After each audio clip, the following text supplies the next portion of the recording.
Indeed, I have been asked to teach to you what it means to create your day. It seems that that one little teaching has become the rage.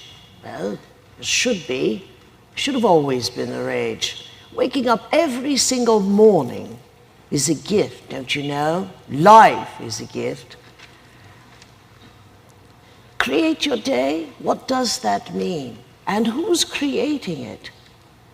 Did it ever occur to you that oftentimes you give permission for life to do to you what you complain about or overjoyed with at the end of the day?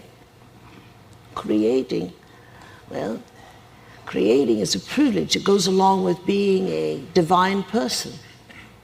Divinity gets to create. And that's why you want to know how to do it, because you are a divine entity. So, how would the day be without you? What do you think? How would the day be if you had the knowledge that you knew that what you said mattered? That indeed, it literally was the framework of how reality would compose itself. Now, what would you do if you knew how to do that? Well, so is it work? Well, when was the last time you tried it? How about tomorrow morning? How about instead of just getting up, you got up and you paused and you said, what do I want this day to be like? And indeed, you voiced something. The first thing you say, you know, you never believe. You're just testing it. It's the third thing you say that will be important. And it will be the third thing that will bring about its manifestation in the day. And lo and behold, at the evening, if you're aware of it, you go, oh my goodness, I had a fabulous day. I was really aware that this day was happening because of me. Well, it was. So, do our thoughts matter? Indeed they do. They are the constructs of reality. What is a thought? Yeah. A thought is a frozen moment of a stream of consciousness that the brain processes and puts into a package called a neuron, and then is added to by associative memory. So then you have a thought, and then you say, does this thought have meaning and power? It does. Because a thought is actually a structure in which reality is patterned by. It's the architecture of reality, actually. So, when you create your day, you are composing it in thought. And as you observe the thought, it becomes the form in which reality itself molds. So the adventures of the day are really based upon your thinking. Now, there is a lot of evidence in science that would give some credence to this. And you don't have to be a scientist in order to say simple words that are just definitions for procedures in science. But there is a tree of science called quantum physics. Brilliant name. And why should it be important to you? Because it's the one level of mathematical study of the subatomic world that actually includes your opinion. That's why it should matter to you. Well, what does that mean? It means, indeed, that there is an observer, and that observer, which happens to be you, that whatever you observe, that reality becomes accordingly.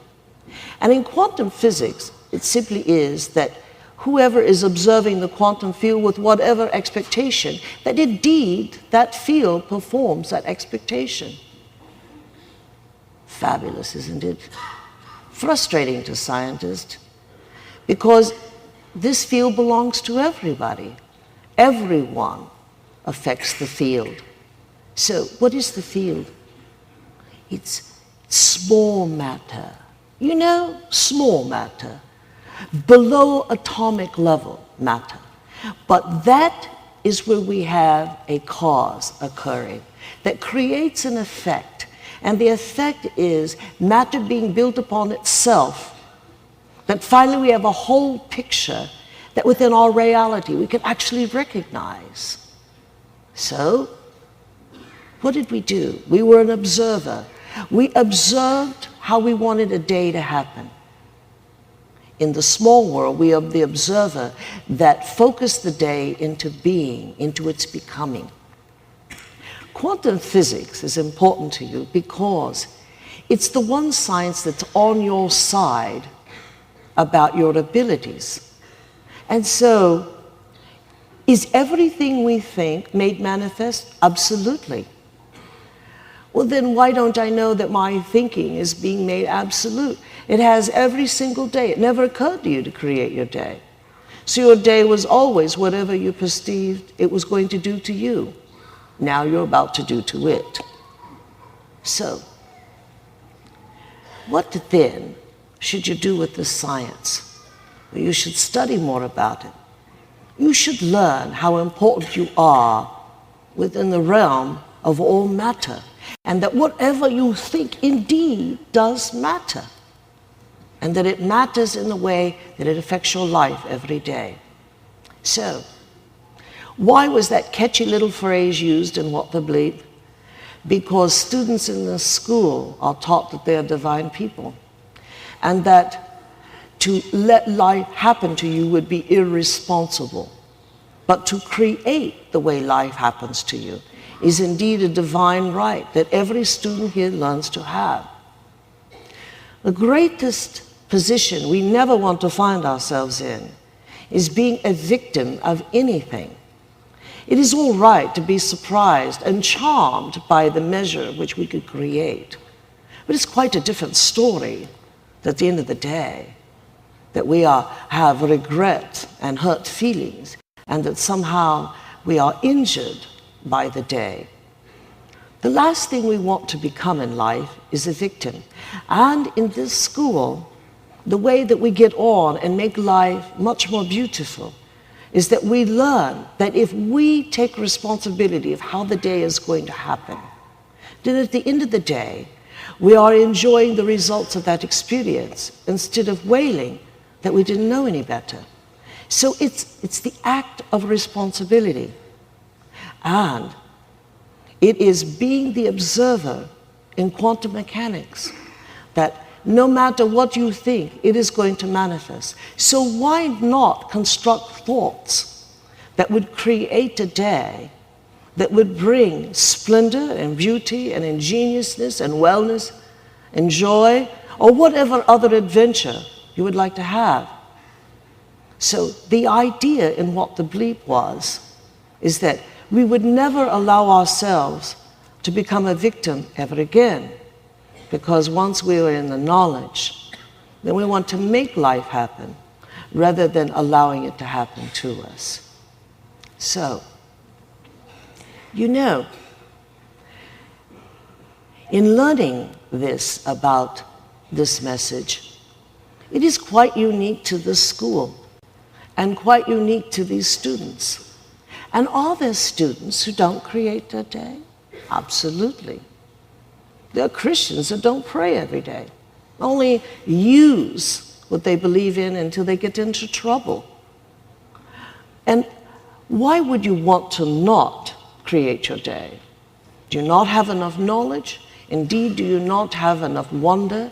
Do you not have enough desire to see a day? Or are you afraid that if you start it, it won't happen, and then you won't believe in yourself yet again? I say to you, give it a try.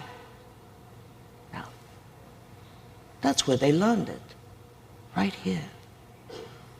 So, do you have to belong to this school to create your day? No. You only have to want to, and it's as simple as that. And what do you want to create? Is there anything too large?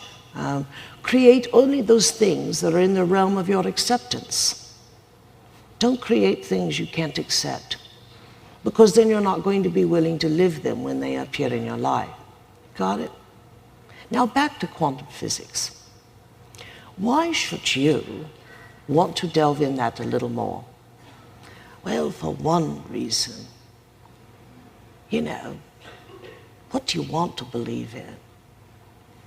I mean, there's all these religions, and there's the New Age, the Old Age, and then there's your neighbor, and then there's your inheritance.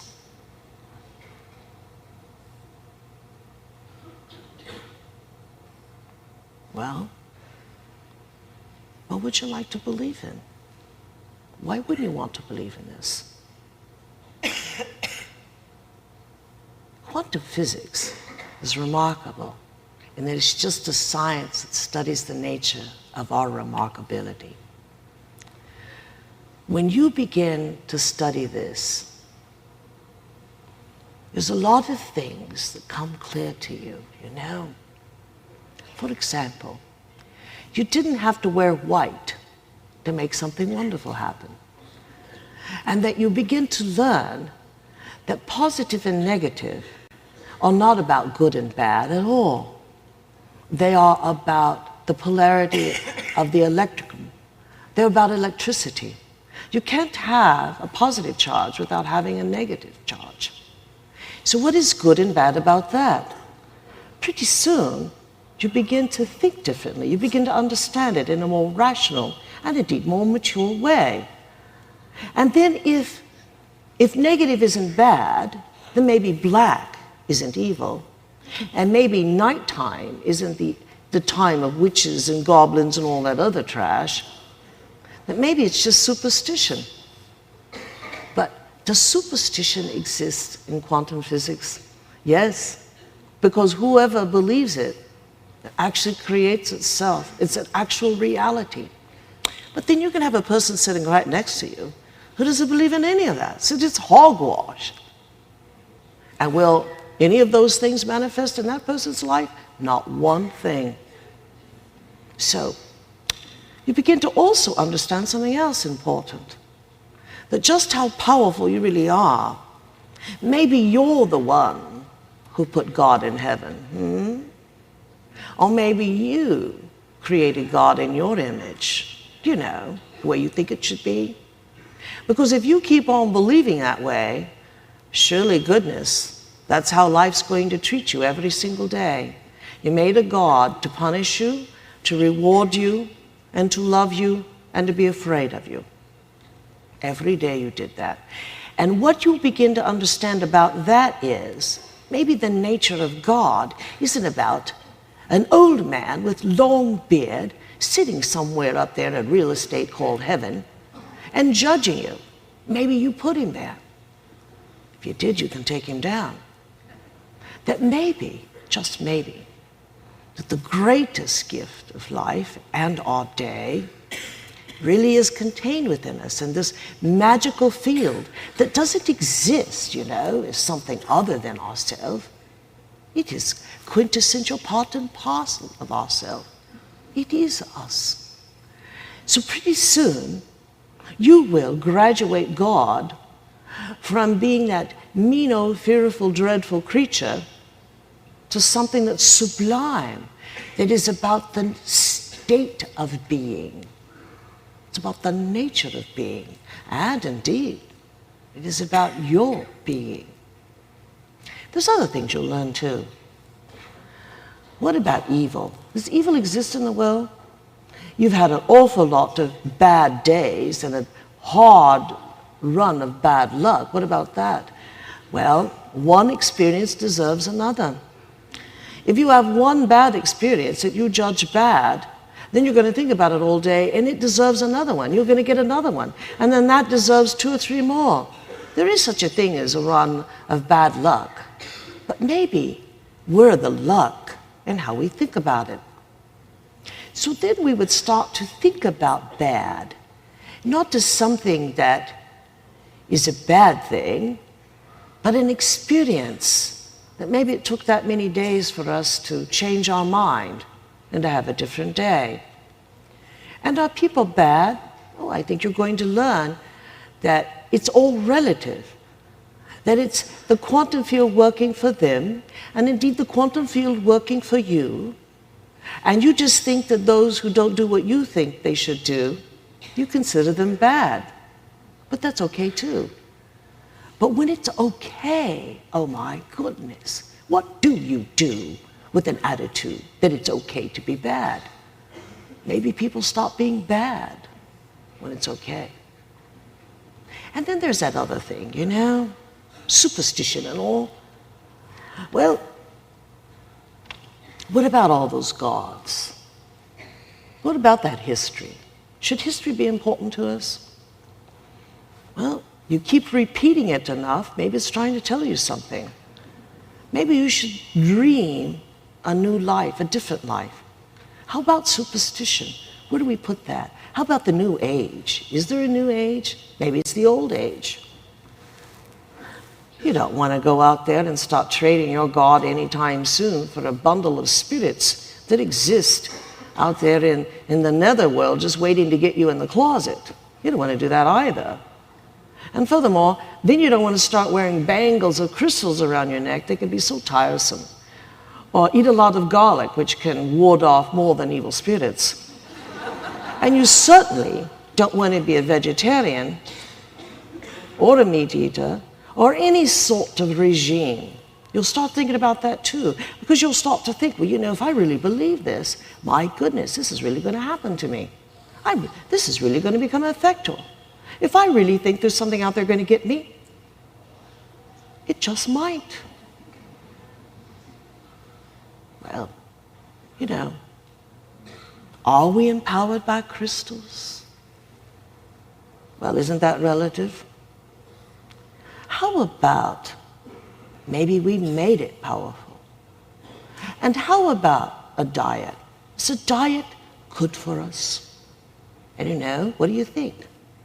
It's really important what you think, because what you think is the eventual outcome.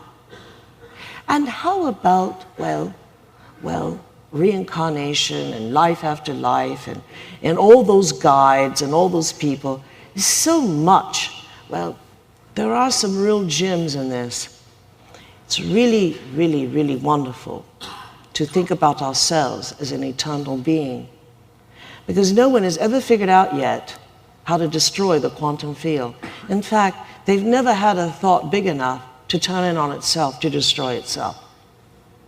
That's quite impossible. So we can rest assured that we are an eternal being, and that the quantum field, or the kingdom of heaven, or states of being, will continue in spite of our ignorance. And when we know that, then we'll say, well, so what should I believe in? Yourself. And do you have enough to believe in yourself? Every day. And how do we know every day that what you believe in is going to work? You just got to live it to find it out. And what about life? Well, let's go back to reincarnation. Is that something we ought to keep? I think you ought to, because it promises our longevity.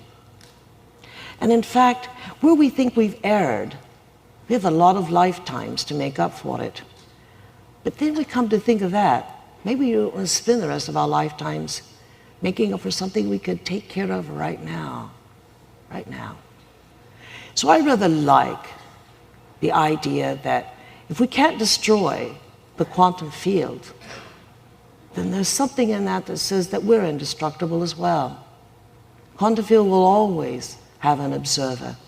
And I think we should think of ourselves in those terms and be relative to it. So these are real charms that I think you should keep. All of the other is simply window dressing, and it affords you the frequency of emotions, it affords you blame, it affords you victimization, it affords you the trauma of predictability coming true.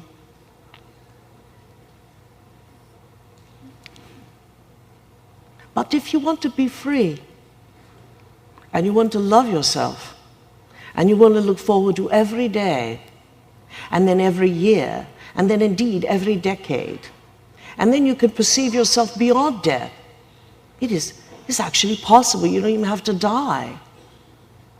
Then you would start to create your day And then you would be unburdened by worship.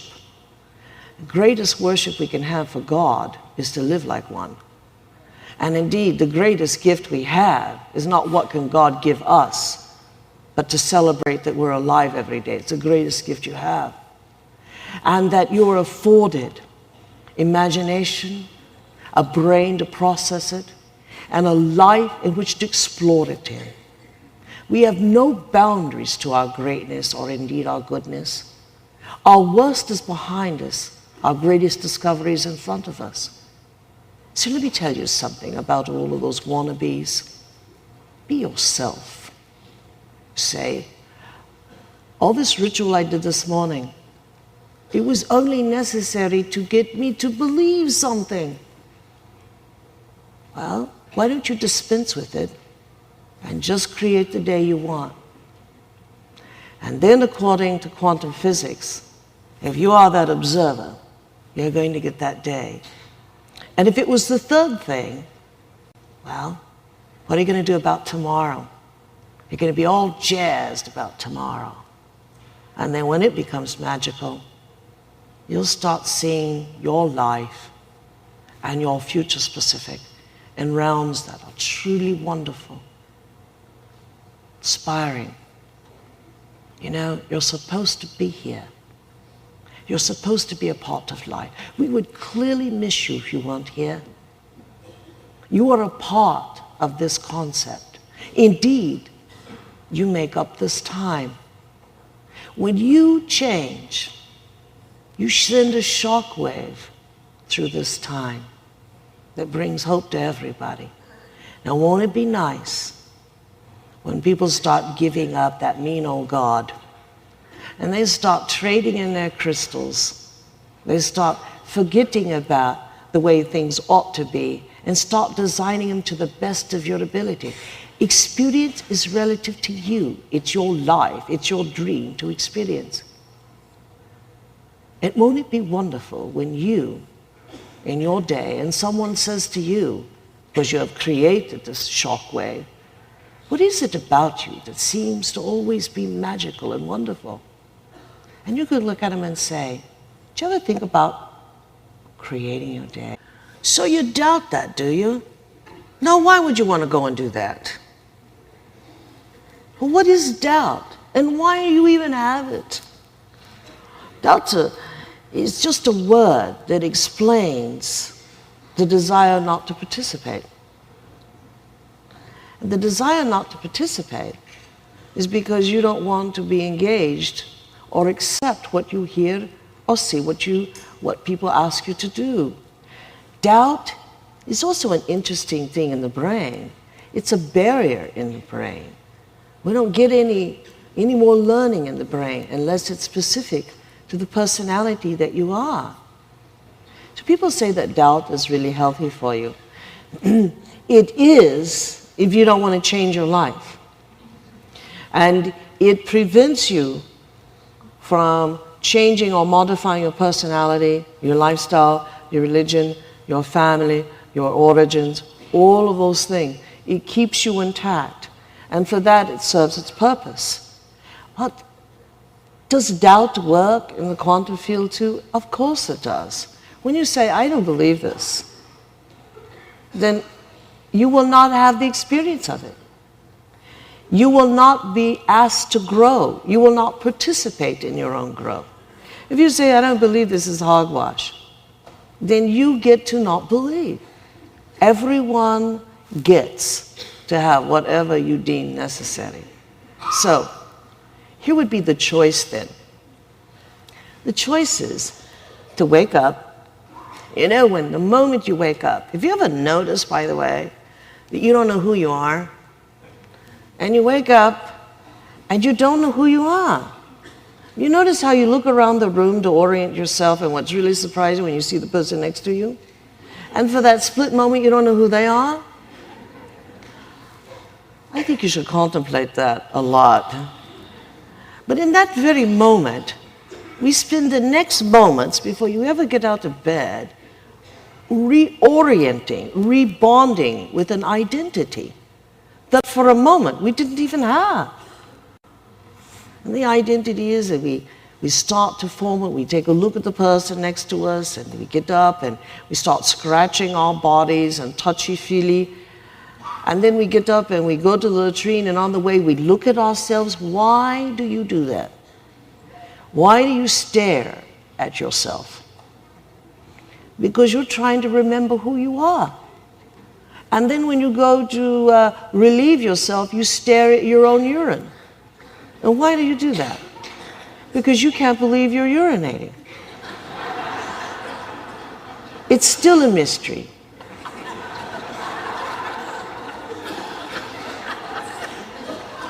Now, don't be embarrassed. It's a natural part of your body. But if you have to remember who you are and remember the parameters of your acceptance and the fence of your doubt, if you have to go through the ritual every single day to remember who you are, what are the chances that your day is going to turn out unique? Very slim, but you think, very slim indeed. But what if indeed, before you tried to remember who you were, that you remembered what you wanted to be? And maybe that came first. Before you saw your mate, before you clawed yourself, before you staggered out of bed, scared the cat, and saw yourself in the mirror. Before you did all of that, you remembered something. Before I bond to the ritual of my neural net, I am going to create a day that's astounding, that will add to my neural net, that will add to the experience of my life. And you create your day. Create your day. In that moment that you're not yet who you are, is the most sublime moment in which in that moment you see the extraordinary. You can expect and accept the unordinary. You can accept a pay raise today. If you become yourself, your expectation of pay raise greatly diminishes. You and I both know that. But in this one state of non-conclusiveness about your identity, you can create anyway. So I tell my students, before you get up and remember who you are, create your day. Then after you create your day, your routine will change. You will be a slightly different person, staring at the urinal, looking in the mirror. There'll be something different about you, and that would be a wonderful thing. Now, if you don't believe in any of this, why are you listening to me? So you can form an opinion. You know I'm right. So quietly, when nobody's looking, create your day.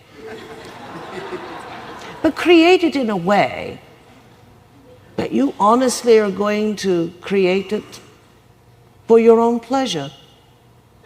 And I think you will be immensely pleased by the outcome. And then on the other hand, you can say this is all hogwash. And in that, again, you deserve your day. So, the last thing I want to talk to you about, I would like to bring a point in for you who, in the comfort of your own home, it's just you and I, you know. So the idea then that what you are and who you are is important. You see, I know that you are greater, you and I both know that, than sometimes the life in which you live on a day-to-day basis. You expect more of yourself. I know that, you know that. So the question is, how do you get the more that you want? Wouldn't it be nice, entity, that you knew that God did hear everything you thought, and that indeed everything you thought would matter? All right. So So let's just say that it does. What is that going to hurt you to say that? Indeed, what is it going to matter if you improve your life but a little? It's going to matter a great deal. How will you become a greater person unless you start taking advantage of those aspects of yourself that you know you are capable of being? If you keep yourself in check and you're afraid that if you change, then a lot of people are going to suffer. Maybe a lot of people are going to celebrate. So, while you're there by yourself, listening to this, indeed you could say, well, I'm a pretender, I'm a charlatan, I'm all those things. Well, one thing I want you to remember, whatever you think I am, is that I and you both know that there is more to you than you have yet lived. And if you begin to live it just little, day by day, the only thing you have to do is to see the more of you happen. Just see it, you know. To study and understand the explanation of quantum physics is only to study how it happens and why it happens. You don't have to know that. You just have to see the magic of wanting it to happen. So, you go to a lot of, you go to a lot of extent to insure yourself. You buy life insurance, health insurance, car insurance, daycare insurance, teeth insurance. Oh, that's a dental. I forgot that's a name. A death insurance. Imagine that. Dying. You're going to insure your own death. You have gone to such extremes to ensure that your life stay within bounds of reason, that you have to work hard every single day just to pay your policies. Now, the one insurance you've never taken out is the belief in yourself. And that maybe all these other things don't matter as much as what you think about yourself. So, between you and I, we have this moment together. I would like you indeed to think about what you think about your life. And if you do that, I and you will send you something really wonderful. It'll happen in moments of seeing this film. And it will be a little runner that suggests that the things you've been living every single day is all you thought you were capable of, except in these kind of moments. Then you begin to wonder and you begin to remember. And then when you have this kind of moment, you're just waiting for somebody to encourage you to be great. So, go ahead. Go ahead. Stop thinking that you're more than what you are every day. And little by little, all the evidence will come into that. And what does God have to do with this? Everything. So you want me to talk about people who lose hope? And why should they always be old people who lose hope? Young people lose hope. Children lose hope. Women have been losing hope for ages. I suppose we should ask what it is we're losing. What is the word hope? Hope, what is it? Obviously, we've never had the freedom to live life. Because if we had the freedom to live life, we would understand the science of evolution. That once that you have experienced something, it is all right to own it into wisdom and have a new dream, and indeed a new idea. Instead of simply saying, well, now that you have done that, that's the best you can do for the rest of your life. It does seem rather juvenile, doesn't it? And so, well, if you weren't ever given permission to change, you would lose hope. And indeed, if you were not in a mind, as it were, to think in terms progressive, I suppose you could call not having progressive thought dreadful, because you will reach soon the end of your thoughts, your thinking, and then you have to start over again, and that can be a dreadful experience. And boring, to mention that, of course. So, hope. Well, people who are in prison long for freedom, as it were. And indeed, people who are tired of thinking the same thing see no relief from their own mind. It keeps giving them the same thoughts, and their neighborhood gives them the same thoughts, and indeed, society reinforces it. And in older people, we can see, because they are reaching the end of their life, and there's so much left undone, and yet not enough life left, not enough vitality left. And then some of them don't want it left, because the very idea of having to live through that again is a dreadful thought. Life shouldn't be like that at all. And young people, why do young people live life in such a canned manner that they lose hope that there's anything new and wonderful, that they have a meaning in this life? So I suppose hope, then, is one of those words that we should learn to define, and that we should understand that once we've defined it, what does that mean for the individual? It means then that if it is restrained thinking, that hope would be the permission to think beyond restraint. And that indeed, if it was confinement, and confinement, doesn't have to be to a little room or a small hovel. Indeed, confinement can be to a society, a religion, a creed, a neighborhood. And that if we are to spend the rest of our days confined to a specific territory, that is not in our nature to be obliged to that at all. And that if we find that hope is to live without confinement, then I suppose that we would get about our life getting rid of the confinement and look for it. So, hope, life is so beautiful. We haven't even begun to scratch the surface of it. That the brain is so immense in its ability to process consciousness. For ages and ages and ages, we haven't even begun to live the sterling moments of humanity, let alone our own life.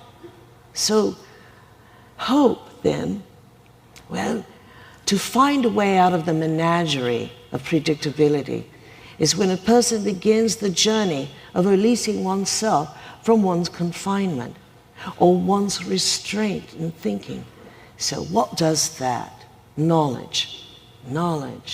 Information, indeed. What do we do with information? We have to know that taking information alone doesn't work. It's what we do with it. That we must ponder it, we must think about it. We must see that information works in our life as possibilities. And what do we do with possibilities? Yeah? Possibilities start ringing our bell of hope.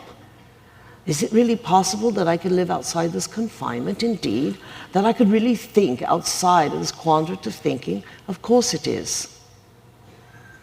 But how do we do that? And it is like creating our day. In creating our day, the methodology in doing it is really very simple. First, create a day that you would call at the end hopeful living. Create a day that would bring to you adventures, meetings, and occurrences that would never have existed in your life prior to this. And how do we do that? We create our day by saying simply,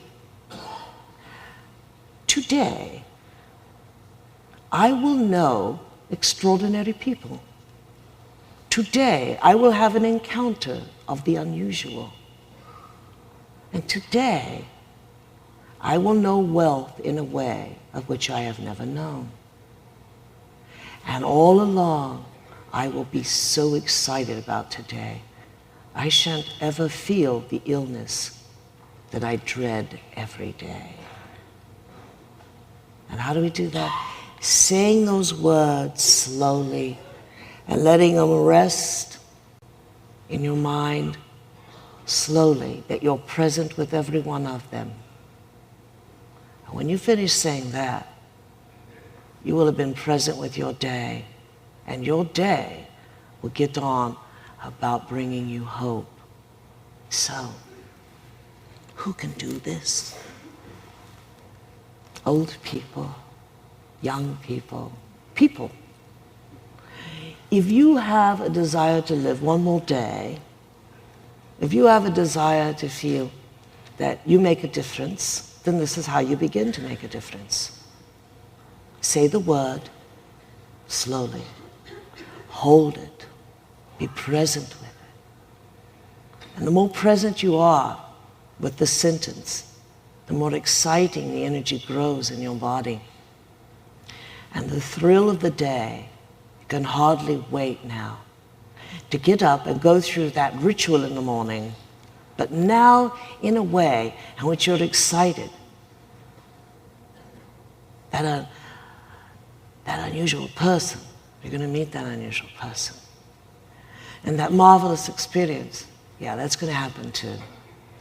And how about a difference in wealth? Well, of course, it's going to happen too. You're a different person today.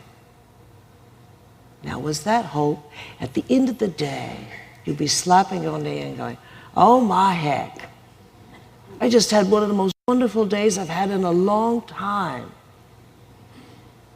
And I can't even remember, I can't even recall feeling bad, not one moment. Well, so be that. So be that. So, is there hope in this message? Mm-hmm. Is there hope living in you? Mm-hmm. As long as you want it. As long as you want it. So be it.